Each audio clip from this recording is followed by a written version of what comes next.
Hello, everybody. Thank you for joining our webinar session today. We've got a lot of material to cover, and to make sure that we covered it all, we did do some pre-recording for this session as well that will start in just a moment. The three of us are here and active on the chat, so if you have any questions as we're going through this material, please feel free to ask questions. We're going to be here to answer them, and as the pre-recorded session or the pre-recorded piece ends, which does include a little demo of the product itself, we will be here to answer questions. So sit tight for just a second, and again, we're here to answer any questions you may have. Hello, everybody. Adam Parks here with another webinar. Today we're going to be talking about DRN license plate recognition technology software and how we're starting to use that skip tracing process service in other parts of the unsecured debt collection business. Today I have two very good friends with me to participate in this discussion. I have Mr. Fred Booker from DRN or Digital Recognition Network. I also have Mr. Eric Logvin, an attorney with the law offices of James R. Vaughn in Arizona. How are you guys doing today? Good. Thanks for having me.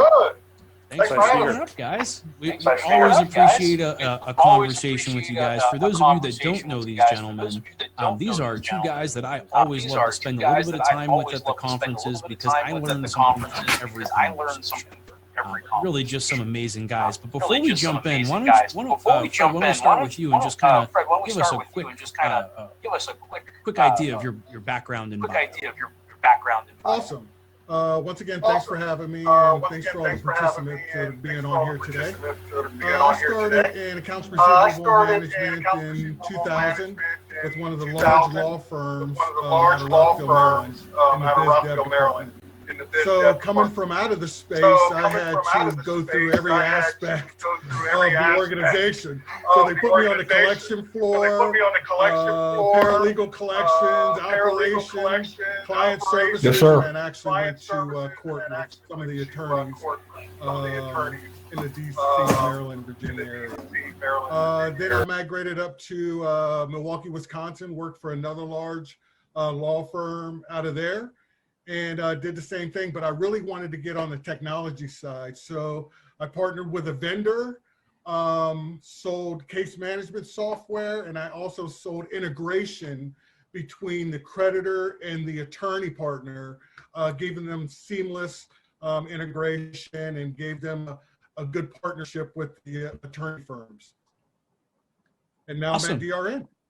Well, it sounds like you have been through all the different stages of the law firm process, which must have you very well prepared for the type of technology that you're selling today. I know you and I started talking about this with Jeremiah and the DRN team. I want to say it was about 4 years ago. So to see this actually turn into a reality is just such an exciting endeavor, especially once we start talking about the results here. Eric, for those that are not familiar with you, can you just give us a quick background? Yeah, I'm a second career attorney. I'm the managing attorney here, managing partner at this law office. We got about 7 attorneys. We're in Arizona, Nevada, Washington. I actually started here as a receptionist in 2006. And so kind of like Fred, just worked my way up.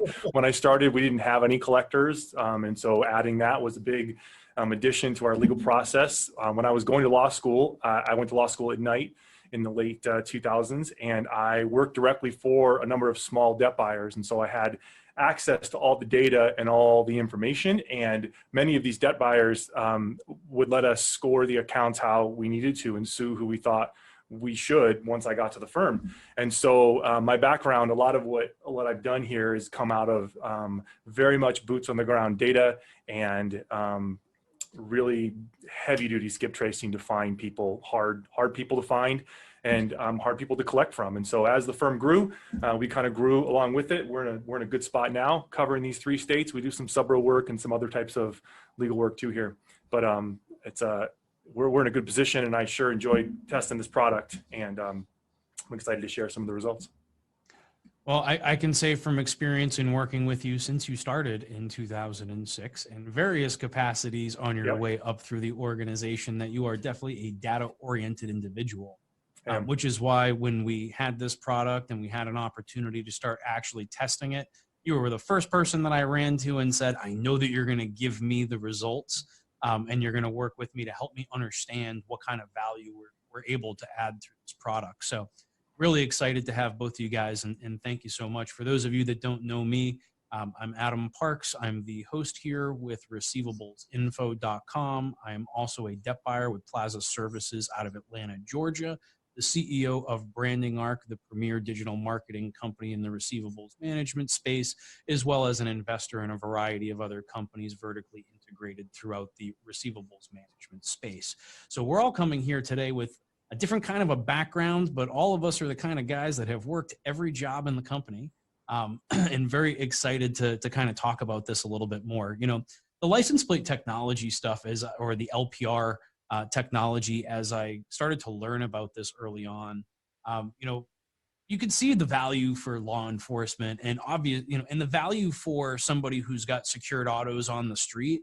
I mean, the value is almost obvious, but the ability to actually take this new set of data and find new ways to work with it has been really exciting.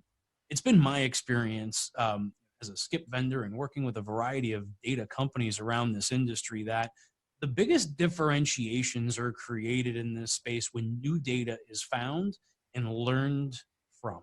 Meaning when we can analyze new pools or new sources of data and integrate those within our existing data sets, it's amazing what we can find, right? The lift that we're able to find based on new data is just so incredible. So let's take a step back for a minute, Fred, and maybe you could give us a little bit of background on the license plate recognition technology, or the LPR tech. Yeah, the LPR tech started, like you said, let's go back. DRN started about a little over 11 years ago. And we were helping folks in the auto finance space locate and recover vehicles. So we are the manufacturer of license plate technology, and we sell camera kits. So my buddy on the other side, Andy Cameron, he is the one that manages all of our affiliate partners, selling them kits, and then pulling all these guys together to make sure that everything runs correctly on the service side of the business. Mm-hmm. So now they used to put the cameras on the tow trucks, right, and driving around and taking pictures. And so at 8 miles to the gallon, they're happy now that we have smart cars to get about 40 miles to the gallon. And they take about 240 million pictures a month of license plate and automobiles. So we take a picture of the plate, take a picture of the state, the plate, and the automobile make and model to make sure everything is correct. Today we have about 15 billion VINs in our database, and we sell that data to the banks and the debt buyers and forwarders today. So with those affiliate partners, they run 24/7. We have a date stamp that we get from them, so it'll show you the time that the picture was taken of the vehicle, the location, latitude, longitude, and all that information is put together so we can show the auto finance teams, you know, where their car is and who took the picture, and then the contact information that they can have so they can contact the vendor. Okay. Well, I can tell you from my experience that at least once a week, there is a small smart car that comes rolling through my parking lot, taking pictures of my license plate. For whatever reason, I happen to catch it out the window every couple of weeks. So I know that it's coming on Fridays. Right. And one of the coolest things that I found is like I remember when the first time that you guys ran my plate, you showed me a site map or like a Google Street View of my parking lot with a little colored dot on each one of the parking spaces that I've ever parked in, and kind of telling me the frequency or percentage, and then being able to tell me, what times of the day that I'm parked there and all those kinds of things. And I think as we've looked at morphing this secured auto product into kind of into something that's got a wider use case, it's been really interesting to kind of see how that information can be relayed, because people are never really more than 90 feet or so from their car, especially pre-COVID. And I think we're going to see that pattern reemerging post-COVID as well. So really interesting to see kind of how that comes together from an LPR perspective. Now, I know from the conversations that we've had, when it comes to the LPR technology, the police system and the private system are two different systems, meaning that, right, like the private side feeds the police, but the police do not feed Yeah. the private So side. we have, Is that correct? yeah, we have two companies because we have Vigilance Solutions that work with state and local. So all the scans that we get, we push to Vigilance so they can sell it to the state and local government. It doesn't come reverse. I wish it came the other way. A lot more pictures on the street, huh? A lot more cameras on the street. Yeah, so they do the fixed cameras, and then we do the mobile cameras. So we were purchased 2 years ago by Motorola Solutions because we had the mobile solution that they were looking for. So now they have it at the toll roads, on office buildings, all the fixed data set cameras. And then since we were mobile and we do, like I said, 15 billion in our database, we push all that to help protect Americans. Well, I think that's fantastic. And I know anybody who's watching your news feeds or watching, what you guys are posting on LinkedIn and other social media are going to find a lot of incredible cases of missing children and criminals being found using that license plate technology. So to be able to take something that had such a noble intention and be able to use it both on the private and the public sector, really incredible. I think you guys are doing some amazing work over there. Yeah, it's amazing technology, and I really enjoy on LinkedIn all the new things comes from the police officer saying, hey, we found so-and-so person that carjacked a car, or somebody that took a young child, and we got the VIN number and the plate, and they're able to apprehend these folks really quickly today. Really just some amazing tech. Now, bringing it back to the business side here, and really the reason that everybody's kind of watching us today, I think as we go through the process, when it comes to secured auto, it's obvious, right? The loan contracts are going to have a VIN number, probably going to have a plate number. Like, it's kind of a little bit more of an obvious process. But when it comes to leveraging, unsecured, we're generally not going to have that information. We're going to have a social security number or other identifying information for the consumer themselves. Can you talk a little bit about, what that process looks like to get those conversions and how that kind of works from your side of the world? Sure. So on the skip tracing side, we have 4 ways. Number one, to put the data into the system. So I could put a VIN in, like you said, or I can put a source with an identifier that's with the business, or I can put a first, last address, city, state, zip code. So the scans that are out there, we're scanning all the vehicles, and like I do myself, I put my VIN number in, and then all the scans pop up. Okay. Now, running through public record, what I can do is I run the public record through the social, and then if there's an active loan on that vehicle, then that information populates into the system. So I have a VIN associated with that social security number. So I can do it multiple ways, but at a high level, we're connected with DMV and the registration, so we can get that information accessed pretty quickly. So, for example, from Eric's perspective, as somebody who, maybe buying credit card, fintech, auto loans, right? I'm sure, Eric, you buy a little bit. What do you buy over there, Eric? I probably should ask that question. It's been a long time since we bought. We've mostly been servicing the last 5 or 6 years. And so servicing smaller and mid-size debt buyers, a couple of national ones that are placing everything, fintech, lots and lots of secured autos all up and down the spectrum, right? We've got some stuff from credit unions that's like original creditor, all the way down to mid-prime to not quite buy here, pay here, but pretty close. So debt is a debt. And so if they're suit worthy, we're going to sue them. And that means we need to find them. Okay. So, from your experience testing out this platform, so you were able to take kind of a fintech portfolio or a mixed bag portfolio. I think if I remember correctly, when we started this process, you kind of just grabbed a mixed bag file of accounts that you couldn't find. Yeah. So I'll tell you how we decided to test the product and what those accounts were. So we run a very high service rate here at the law firm. We have 5 or 6 full-time skip tracers that are not collectors. They're dedicated skip tracers, finding people and assets. And we've got 3 people in our service department that are almost all paralegals, and they all have cross-trained with skip tracing ability already. And so by the time we get through, if we have sued someone, our firm runs very, very high service rates, higher than most firms, somewhere month to month to month over the last 4 or 5 years, somewhere between 87 and 89% of the people that we sue, we will end up serving. We will find them and serve without publishing. That is documents in their hands, serving an adult, a reasonable person at their abode, or getting court authority to serve them using alternative service by nail and mail because we think they're avoiding and we can basically prove it. And so that's higher than most. But that means there's 11 or so percent that we just can never find. And those end up getting dismissed. They go into a bin that kind of recycles. And every so many months, we pull them back up and see if we can find them. We resue them.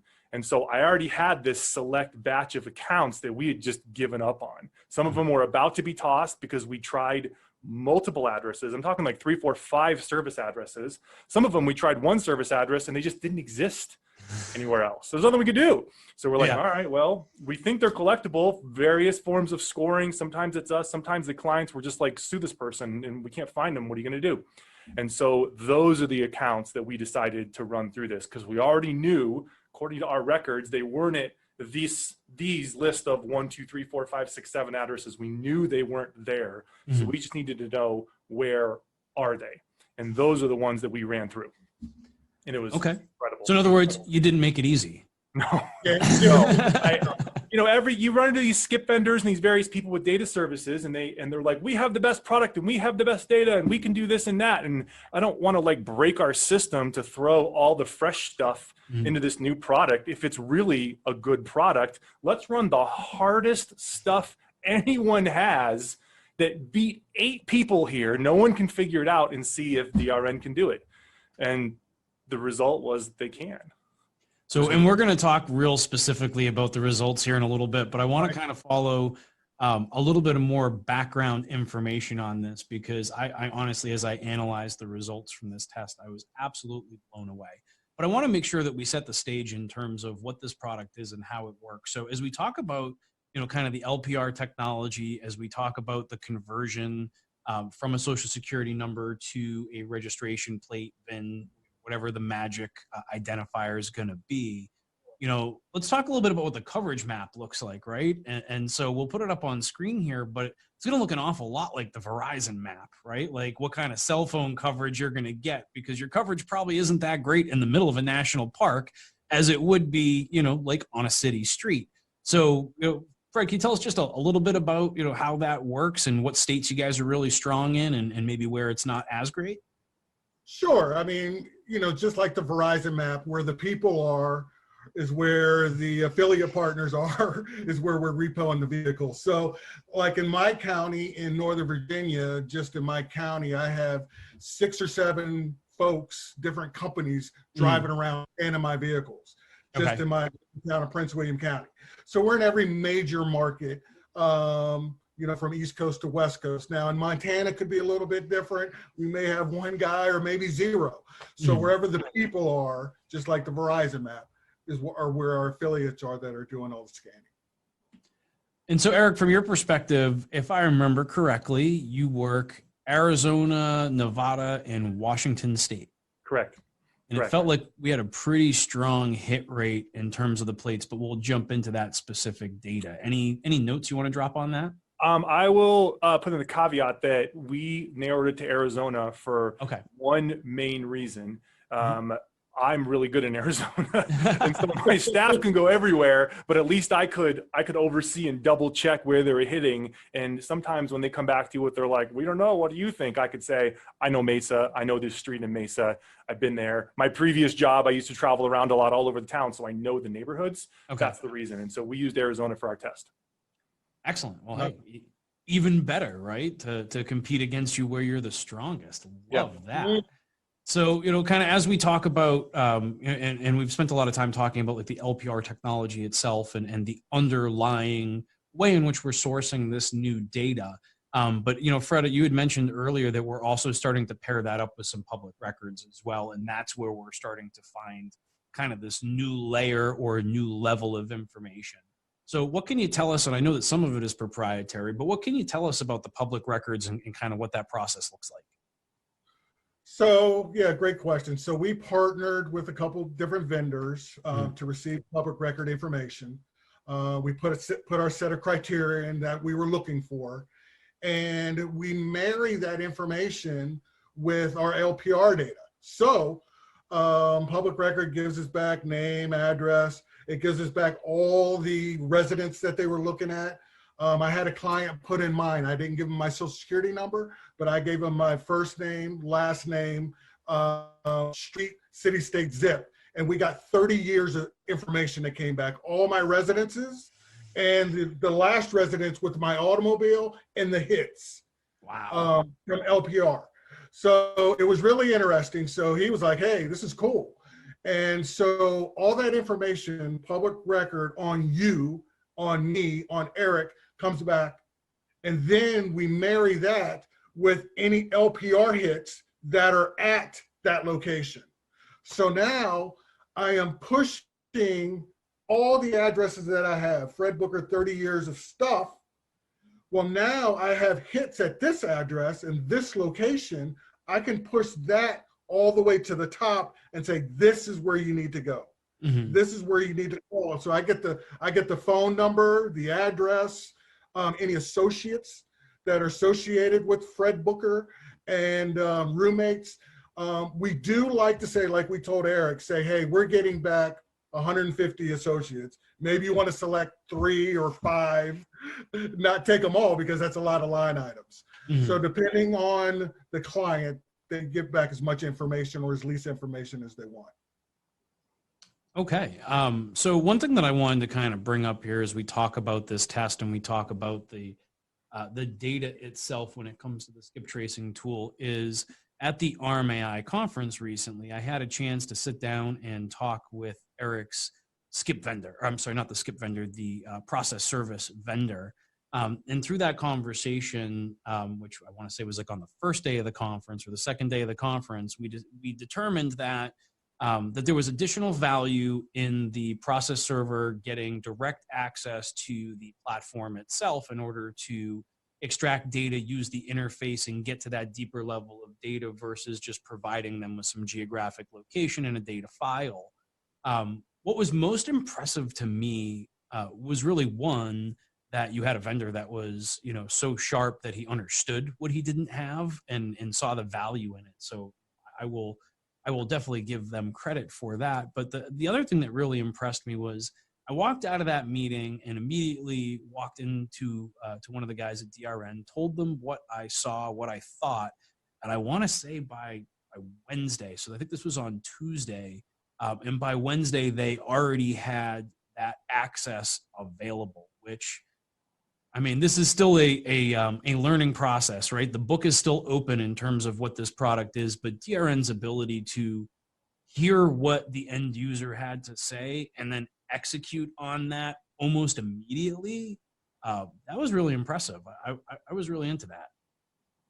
I have a comment on that. When we were doing this testing, Sure. We had a call with Jared Kirby, and he with some initial feedback the first week, and 3 minutes into the call, he goes, pause. And he got up and left the room, and I was just kind of sitting there on a Zoom call. And then he walked back in and introduced me to his top 3 programmers and said, go. And I just started talking, and all 3 of these guys were just writing as fast as they could. It was great. I just got to rattle off all the things that were very, very small tweaks about, you know, now that we're using it, this. And they're like, got it, development, working on it, good. It was very, very responsive. It blew my mind. I mean, yeah. Not only that, but we're at the conference, right? Like this was between like a Tuesday morning meeting and the cabana crawl on Wednesday. Like I couldn't even believe that they were able to execute, test, and deploy that quickly. That's really an amazing development cycle. So kudos to the DRN development team. I hope that they have a chance to see this, understand just how much they really appreciate that. They do a great They really do. I mean, it's been absolutely fantastic. Fred, anything else that you want to tell us about the kind of the DRN Skip tool itself, or how that is different from the regular ways in which DRN technology is used? Yeah, so I mean, basically it validates the person and the place, and that's what we're looking for. We're looking for a POE, we're looking for a resident, and we're looking for the person. So now I have all that information validated by an automobile that's been in front of that house and has 55 scans on it, or that has been at that office building and it has 78 scans on it with a timestamp that says they're there from 8 a.m. until 4:30 p.m. at a POE, or at the residence, they're there from 6:30 till 4:30 in the morning. And here are the scans that we have, and here's the time, and this is who did it. So it validates the information. Now I didn't mention it earlier, but there's different ways to ingest it. You know, Eric does it one way. Eric uses the URL, which you guys will talk about, I'm sure, later. But you can do an API and just ingest it right into your system. You can do an SFTP, or you can do it by one. I can do one at a time if you have a skip trace team. So additionally, we give the Google Earth picture, which is one good thing that you mentioned, and it gives the dots. So when we do a scan, is it from the last 30 days? Is it the last 31 through 90 days? Is it the last 91 to 120 and 180 plus? So we give you those hits, and we tell you when, who, and what time, and it's awesome data. So now I have the public record that everybody has, but we're validating it with a picture of the car. Like you said, they're only so many feet away, and it's giving you that information that says, okay, the creditor said they were here. We have a story that says they're here. Or the debt buyer that bought the paper, it's 4 years old, and they've moved 15 times, and now we have the address based on the information that we see from the scans from our affiliate partners. Well, that all sounds fantastic, Fred. So as we've been kind of talking about this product and kind of digging in here, I know we're we're about a half hour into our time here. Do you want to kind of walk us through a little bit of a kind of a demo of the high level points of the platform itself? Okay, let's click in and let me show you a demo of the platform. But for today's purpose, we will focus in on our latest development called Skip Trace, which now infuses public record data with our LPR technology, giving best contact information to our lenders. As I open up the screen, you will see some populated areas at the top of the screen, which are the dashboard overview. The dashboard provides a quick overview for lenders, managers to see the activity in the platform as it pertains to their portfolio. As we move down slightly, you'll see some features that give you the flexibility in uploading and managing your portfolio. We have the options to add single records from this area here by simply clicking on Add Record. You can add a record into the system by simply pasting a VIN. You can also use a social security number and or name and address. By adding that in, you'll have the record available to the system and is now accessible for our platform. That is one way of adding in the platform usage. A secondary usage case will be batch uploads, which I will present here. The batch upload feature is located on the right-hand side of the preview screen. By simply clicking the upload button, you're able to upload batch files on your computer by browsing, selecting, and importing the image information for your records. And then you can simply hit save, and now the information is accessible for you and your team to manage. To go through some of the features of the platform, we will look at a specific vehicle. So example, we will pull in another VIN by placing it here, hitting enter, and then hitting apply. For this example, we'll look at a specific vehicle with all of the location insight for it. This will be relevance from LPR, license plate recognition technology, as well as public record data that's been infused together to give us a good confidence score in the information provided. On the left-hand side, you'll see the products that are being utilized, and the focus here will be skip trace. You'll see the vehicle information provided here that's been populated from the VIN. You'll see the plate and state information, which has been populated from that VIN pool. With our records, we provide scoring, which we refer to as address scoring. It's a confidence score that basically breaks things down in time buckets. We isolate our scans to relevant locations down by particular time buckets from 0 to 30 days, 31 to 90 days, 91 to 180 days, and 180 days plus. Each one identifies a different time bucket that's valid for collections and or repossession and recovery and skip. Depending on your needs, you can focus in and have confidence that we have location insight with an actual asset tied to a location to give you a confidence score. The platform will also provide a heart icon to represent the best location that we can provide for your vehicle. With this heart icon, you can validate this is the best location, as well as disseminate other pieces of information that you may not want to utilize. The platform will also identify that this is a residential or a business address. It will show the total sightings for this location. And it will also tell you the best times to see this vehicle at this location. In this case, mostly seen between Wednesday, 2 a.m. and 4 a.m. This data has been pulled over from DRN Investigations, which is referencing the public record information infused with the LPR technology scans that we currently have. With this information, we've also ported over how many addresses we have. We have 26 addresses for this location. Shows the last scan date available. Scans to distance. This will show how far from the known address that we have the scan for, as well as total sightings for all addresses, which are 142 available sightings. To go further into the platform, you can simply click on the tool that you choose, such as Skip Trace, and we can dive into a map view of this vehicle. As the map loads, we'll notice on the right-hand side, we have filters built for the map. The map can isolate things down by dates. We also have a simple drop-down menu, which gives you the opportunity to pick another time choice here. We can isolate things down by single scans or an entire address, whichever is most convenient. Once again, we have the ability to disseminate whether it is a business or residential address, depends on your particular needs.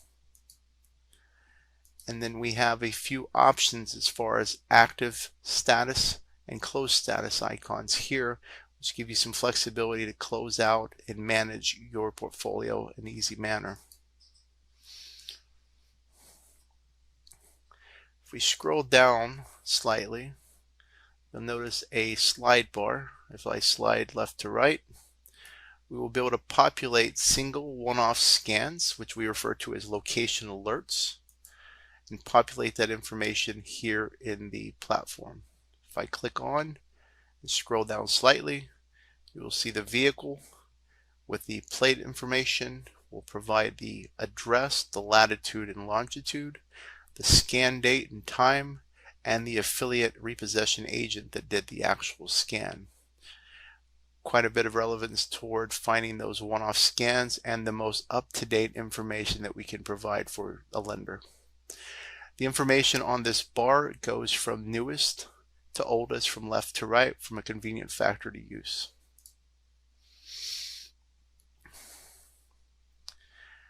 As we scroll down slightly, we will see some more information about these addresses. Once again, you'll notice the heart icon has populated the best known address for this vehicle. It has been populated originally by DRN Investigations, which is public record data. But we can also use the confidence score here, verifying that we have sightings for this vehicle in the last 30 days, 90 days, 180 days, and 180 days plus. So increasing the likelihood of making right party contact and allowing for recovery and or collections. As you'll notice here, you can see the residence type, the total sightings that are available for this vehicle, its location, and once again you can see the sighting times as well. The platform does have an internal workflow system which is available here. If you simply click on an item, you can build out a workflow for internal notes that are a good system for you and your team to utilize. We also have what we refer to as a proximity alert, which helps tie down the information alerts even further by allowing you to pinpoint the type of alerts that you receive via email by setting parameters that make sense for your needs. In this case, we can set any alert for this location to be sent at 1 mile or less. These are flexible. You can either set less than or greater than if you have a need for fraudulent activity, which gives you a lot more control over your alert notifications. As we talked about a moment ago, we talked about a confidence score and having address location insight validated by LPR scans and public record. We can also provide what we refer to as a heat map, which takes this one step further. This identifies the best times of the day, days of the week that are most optimal to take action on this particular vehicle. Whether it's collections, right party contact, repossession, skip tracing, and charge off, these factors will save time and energy for the lender and collections team working these particular cases. Everything that's identified in blue represents a scan. Everything in white represents an area without scans. So for intensive purposes, the focus would be in the blue boxed areas. With the latest infusion of public record data, not only can we verify the location insight from our LPR scans and validate it, we can also provide additional insight for right party contact. On the right hand side, you'll notice that we have contact information, individuals here. The heart icon once again represents the best individual for right party contact associated to this VIN. We can also provide additional resources of information to point out any other associates to this individual and this address, and those will simply port over in this tab information. With the contact information, we can provide additional pieces such as a telephone number. The telephone number is accessible and usable through cloud-based dialers. If you truly do not have a cloud-based dialer, you can simply copy and paste this into your choice of systems and utilize it that way. You have the ability to set numbers as a primary number, whichever makes best sense for you and your workflow, to narrow down your likelihood of making right party contact. The platform, as it provides information, also allows for easy workflow and accessibility. You do have the flexibility to add additional pieces of information here as well. So if you have some pieces of information that you've identified, you can simply add those in, create that as part of your workflow for your collections team to be able to utilize for the future. There is also the availability for managers, directors, and other team members to look at a timeline view. A timeline view will isolate down all the activities that have been associated with this particular vehicle. You'll see anything that's changed internally, whether it was done by a human and or by the system. You'll be able to narrow that down as well.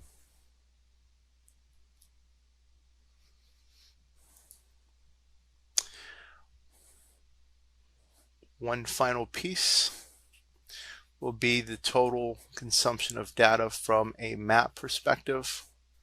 So what we'll do is we'll open up an address, scroll down, and you can see that we have the address information for this vehicle with the business type.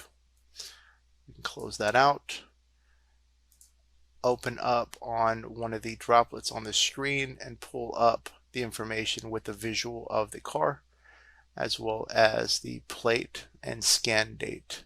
This gives you some flexibility and a very visual interface for collections and recovery. Fred, thank you very much for kind of walking us through that. I mean, it really is just such an impressive piece of technology.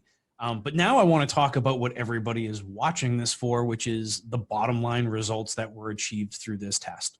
So Eric, I'm going to let you take it away, and let's talk a little bit about when you took Social Security numbers that you had and ran those through the platform, which you find?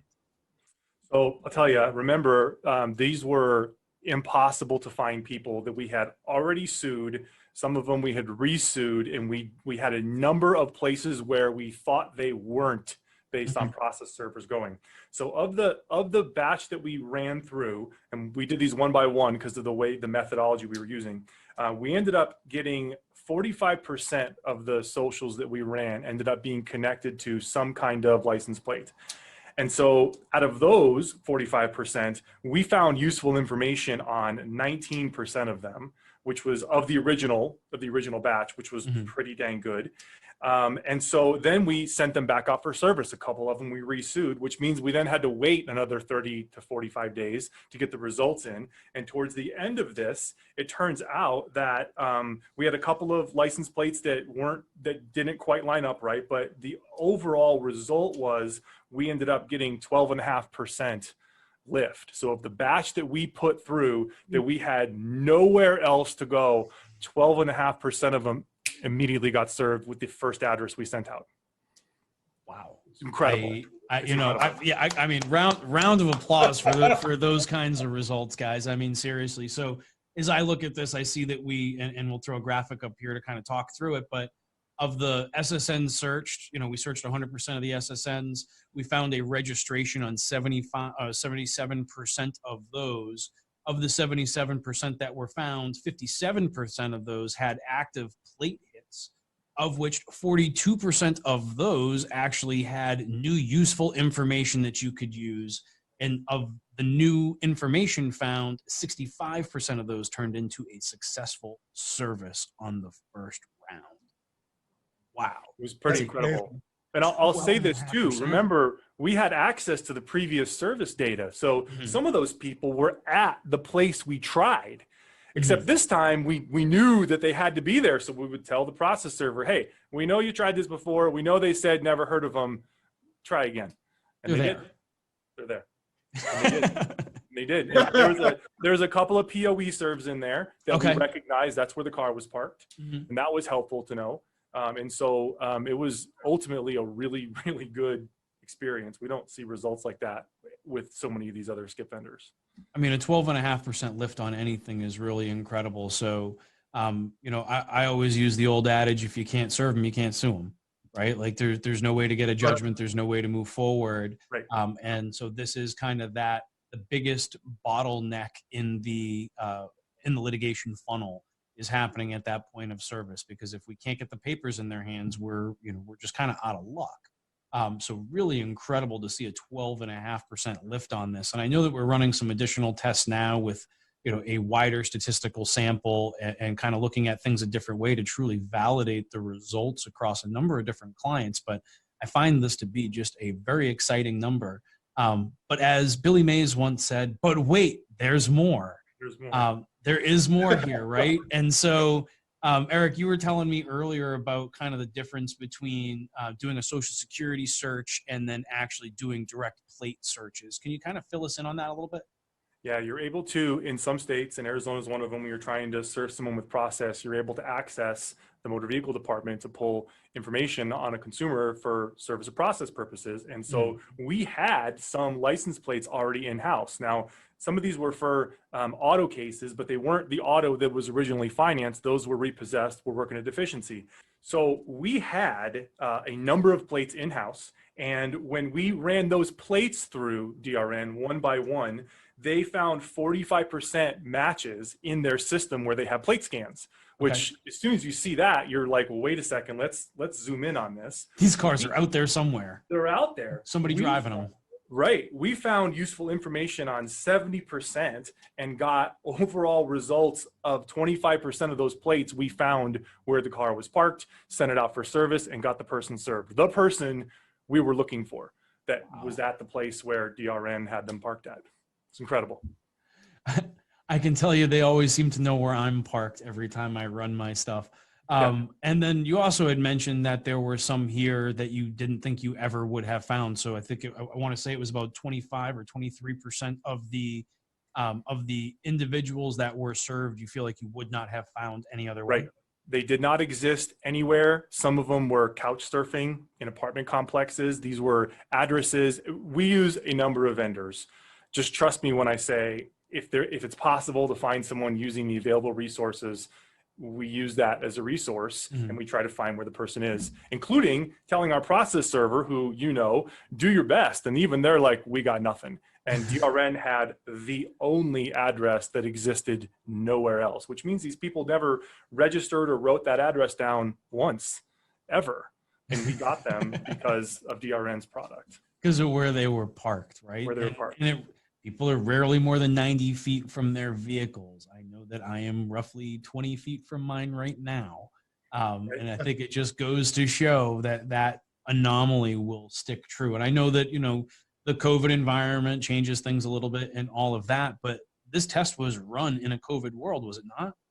Yes. And you could definitely tell, I will volunteer this based on some people's job categories, right? We're trying to serve someone and we know they work in some kind of like data or IT type of situation. They tended to not show up as much because I think anecdotally during COVID, they were the ones working from home. So they weren't driving around. And if the car didn't drive up and down their street and shoot their plate, well, then they're not going to show up. But people that worked in other types of industries that were open during the pandemic, they did get shot. And those are the ones that we were able to connect the dots on. So I think as the world opens back up, there'll be even better and better results from this. Wow. I can't imagine the results getting that much better, but let me just run through the numbers one more time here and we'll kind of throw a graphic up on the screen. Of 100% of the plates that were searched, 45% of those had a direct plate hit through the DRN system. Of those 45%, 69% of those presented new information that was not previously available.